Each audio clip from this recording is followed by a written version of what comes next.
Best viewers, अस्सलाम वालेकुम। अल्लाह ताला आपके घरों में डेरो डेर रहमतें बरकतें नाजिल फरमाए और आपकी जायज़ ख्वाहिशात को जल्द अज जल्द पूरा करे। मैं मिसेज़ इफ्तिखार आज आपके साथ शेयर करने वाली हूँ अरवी की रेसिपी। ऐसी रेसिपी कि जब आप इसको बना के खाएंगे तो आपको ऐसा लगेगा कि जैसे आप फ़िश खा रहे हैं, मटन चिकन सब कुछ भूल जाएंगे। इतनी मज़े की ये रेसिपी बन के रेडी होगी। ऐसी मज़ेदार सी रेसिपी बनाने के लिए वीडियो को स्किप किए बगैर लास्ट तक देखिए और वीडियो को लाइक करें और शेयर करें। आइए चलते हैं रेसिपी की तरफ। ये वीडियो से पहले आप अब्दुल्ला को देखें। ये आजकल फ़ारिग होता है और पता जब मैं किचन में काम कर रही होती हूँ ना, अपनी बहनों को बहुत ही ज़्यादा तंग कर रहा होता है, तो मैं इसे अपने साथ ही फिर किसी न किसी काम में बिज़ी कर लेती हूँ, तो ये बड़ा खुश रहता है। और आज ये मेरे साथ ना रोटी बना रहा था तो बहुत ही हैप्पी था, तो मुझे इतना क्यूट लग रहा था ना, तो मैंने कहा मैं आप लोगों के साथ भी शेयर करती हूँ ताकि आप भी अपने बच्चों को इसी तरह अपने साथ हर काम में इन्वॉल्व रखा करें। इससे बच्चे बहुत खुश रहते हैं और उनका टाइम भी अच्छा स्पेंड हो जाता है। बहुत ही मज़े की इसने रोटी बनाई और बहुत ही खुश था फिर। बिस्मिल्लाहिर्रहमानिर्रहीम। व्यूअर्स, सबसे पहले अरबी को आपने लेके छील लेना है और छील लेने के बाद आपकी मर्ज़ी है कि आप इसको किस तरह के पीसेस में कट करना चाहते हैं। मैंने इसको लंबाई वाले पीसेस में कट कर दिया है। आप चाहें तो गोल गोल भी कट कर सकते हैं, it's depend on you. Cut कर देने के बाद इसको नमक लगा के 10 से 12 मिनट के लिए आपने छोड़ देना है। फिर क्या होगा कि ये थोड़ा सा पानी रिलीज़ करेगी, फिर इसको अच्छे से हमने वॉश कर लेना है। कुछ लोगों को अरबी छीलते हुए हाथों में इरिटेशन होती है, खुजली होना स्टार्ट हो जाती है। अगर ऐसा कोई इशू हो तो ग्लव्स पहन के इसको छीलिएगा। चलें जी, बिस्मिल्लाहिर्रहमानिर्रहीम। अरबी को धो के मैंने रख दिया है और अब चूल्हे के ऊपर मैंने ऑयल चढ़ा दिया है। ऑयल मैंने थोड़ा सा ज़्यादा लिया है और चूल्हा ऑन करते वक्त मैं दुआ ज़रूर पढ़ती हूँ, अल्लाहुम्मा जिन्नी मिनन नार, अल्लाह मुझे जहन्नुम की आग से बचाए। आप सब भी पढ़ा करें जब भी आप चूल्हा ऑन करें या आग के करीब जाएँ, ताकि मेरे लिए भी सदका जारिया हो।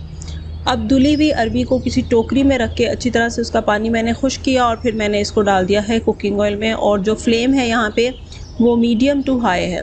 अब हमने क्या करना है कि इसको अरबी को अच्छे से तब तक पकाना है जब तक कि ये इसका कलर चेंज नहीं हो जाता, ये अच्छे से फ्राई नहीं हो जाती। अपना काम जल्दी से ख़त्म करने के लिए हम जब तक अरबी फ्राई होती है तब तक हम इसके मसाला जात जो है ना वो इकट्ठे कर लेते हैं। यहाँ पे मैंने ले ली है एक प्लेट।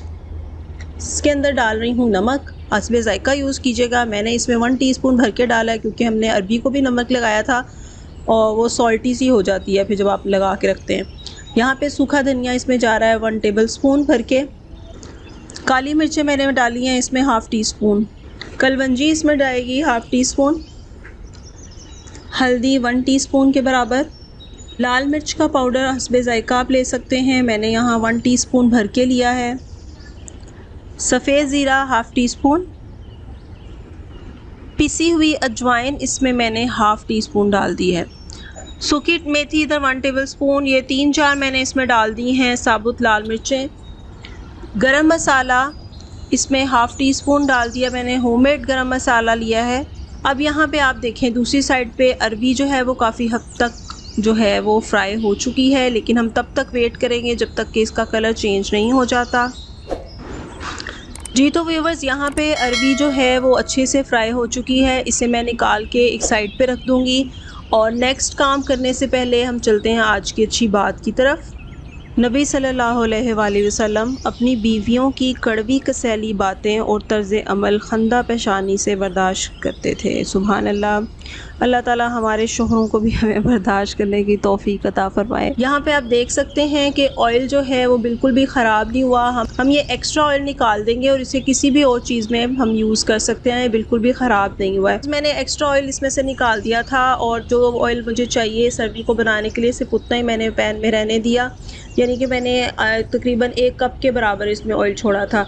अब इसमें मैंने प्याज 3 बड़े साइज़ के चॉप करके डाले, उनको अच्छे से सौते किया और उसके बाद मैंने लहसुन 1.5 टीस्पून जो है ना इसके अंदर शामिल कर दिया है। इसे भी अच्छे से हमने इसके साथ मिक्स कर लेना है, भून लेना है बहुत अच्छे तरीके से।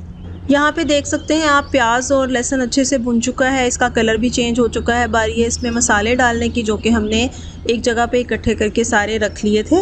ये देखें यहाँ पे मैंने सारे मसाले शामिल कर दिए हैं। बहुत ही बैलेंस से मसाले मैंने इसमें डाले हैं, ना तो ये बहुत ज़्यादा स्पाइसी होगा ना फीका होगा। बहुत ही ज़बरदस्त इसका टेस्ट बनता है और इसकी खुशबू तो बहुत ही लाजवाब होती है। मसाले डालने के बाद इसे अच्छे से भूनना है और उसके बाद हम इसमें अपना नेक्स्ट इंग्रेडिएंट शामिल करेंगे। भूनते वक्त जहाँ फील हो के ये नीचे जल सकता है या इसमें थोड़ा सा पानी ऐड करने की ज़रूरत है तो बिल्कुल 1 छींटा पानी का लगाएंगे और फ्लेम यहाँ पे मीडियम टू लो रखेंगे। मसाले डालने के 1-2 मिनट के बाद ही मैंने इसमें टमाटर पीस के अच्छे से ब्लेंड करके शामिल कर दिए हैं। जितना टमाटर का बहुत अच्छा फ्लेवर इसमें आता है, इसलिए मैंने टमाटर थोड़े से ज़्यादा लिए हैं। 4 टमाटर लिए हैं मैंने मीडियम साइज़ के, वो मैंने इसके अंदर शामिल कर दिए हैं। जबकि जो अरवी थी मेरे पास वो 1 किलो थी, लेकिन छील लेने के बाद वो 3 पाव के बराबर रह जाती है। तो इस बात का ख़्याल रखिएगा कि अरवी की क्वांटिटी और प्याज और टमाटर मैंने कितनी क्वांटिटी में लिए हैं, इससे ग्रेवी बहुत अच्छी बन के रेडी होती है। व्यूअर्स, यहाँ पे देखें मसाला इतना अच्छा भुन चुका है कि ऑयल सेपरेट होना स्टार्ट हो चुका है। अब इस स्टेज पे बारी है कि हम इसमें दही ऐड करें। दही ऐड करने से ग्रेवी एकदम क्रीमी सी बन जाती है। यहाँ मैंने होममेड दही ऐड किया है जो कि 5 टेबल स्पून है, और दही ऐड करते वक्त इस फ्लेम को मैं बिल्कुल स्लो कर देती हूँ। इससे क्या होता है कि दही फटता नहीं है। इस छोटी छोटी टिप्स को आप याद रखा करें, इससे खाने की बिल्कुल लुक चेंज हो जाती है, और जो ग्रेवी आपकी जितनी अच्छी सी भुनी हुई होती है उतना ही अच्छा आपके खाने की लुक होती है और टेस्ट होता है। तो यहाँ पे आप देख सकते हैं कि कितनी ज़बरदस्ती मैं ग्रेवी भून के रेडी कर रही हूँ। व्यूअर्स, यहाँ पे देखें कि जो मसाला है बहुत अच्छा भुन चुका है, और मैं आपको बता रही हूँ कि जहाँ मुझे लगता है कि ये नीचे जल सकता है, मैं थोड़ा थोड़ा पानी ऐड करती रहती हूँ।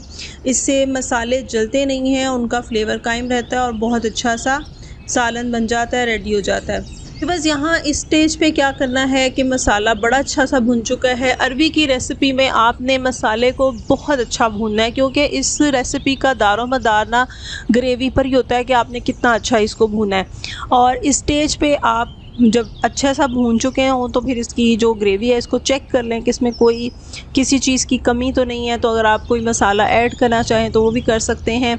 अब जो अरवी मैंने फ्राई करके रखी हुई थी वो मैंने इसके अंदर शामिल कर दी है। अरवी बहुत जल्दी से गल जाती है, इसको बहुत ज़्यादा पकाने की ऐसा ज़रूरत नहीं होती, ये फ्राई करते करते गल जाती है।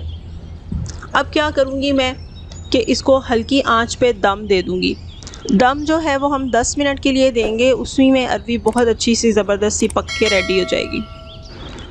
जी तो व्यूअर्स, बहुत स्लो से फ्लेम के ऊपर बिल्कुल दम वाले फ्लेम पे मैंने इसे 10 से 12 मिनट दम दिया, और बीच में मैं हिला रही थी। अगर आपको लगे कि दम के दौरान भी ये जल रहा है या खुश्क पड़ रहा है बहुत ज़्यादा, तो आपने एक आध छींटा पानी का डाल देना इसमें। और यहाँ पे आप देख सकते हैं बहुत ही ज़बरदस्त सी लुक है इस अरवी की। आप इस रेसिपी को बेफ़िक्र होकर फ़ॉलो कीजिए, इसके रिज़ल्ट्स बहुत अच्छे आते हैं। लास्ट में मैंने इसमें हरा धनिया और हरी मिर्चें काट के डाल दी हैं। आप इस स्टेज पे लेमन डालिए और सर्व कर दीजिए। ये रोटी के साथ, पराठे के साथ बहुत ही मज़े के लगते हैं, और ख़ास तौर पे अगर आप इसके साथ लस्सी भी बनाएं तो फिर तो क्या ही बात है। जी तो बस ये थी मेरी आज की वीडियो। मिलती हूँ नेक्स्ट वीडियो में, तब तक के लिए अपना बहुत सारा ख्याल रखें, मुझे अपनी दुआ में याद रखें। Thank you so much for watching my channel. Have a good day. अल्लाह हाफिज़।